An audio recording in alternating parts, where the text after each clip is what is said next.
এ হাসিম ভাই আপনি হানি কি করুন? গোলাপ কলসি বান্ধিয়া আষাঢ় মাসিয়া গাঙ্গ নতুন মানে আইসে মত্তাম আইসি আপনার রশিদে তো দুর্বল হয়ে আছে, এই রশিদে তো মত্তা তাই না আরো কলঙ্ক উড়াইবেন দেশ। ভাগ্যে দিদি তাই হ্যাঁ তে এই রসিদ গোলাপ দিলে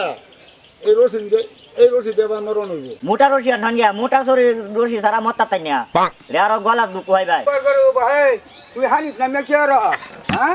এই উবার করে উবা তুই হানিস না মেকে আর এই উবার করে উবা তুই হানিস তো উড়াইয়া তুই হানিস না জত করে হানি জানানছি বড় ভাই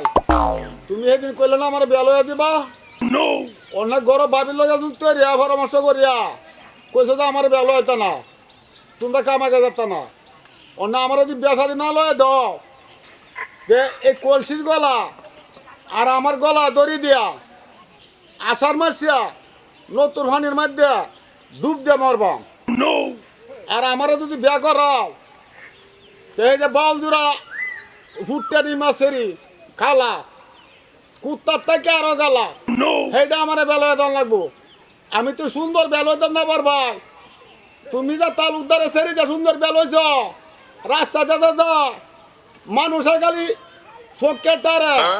আমি সুন্দর বেল হইতাম না কুত্তাটা দেখিয়া আরে কালা বেল হইম কালা বিয়া।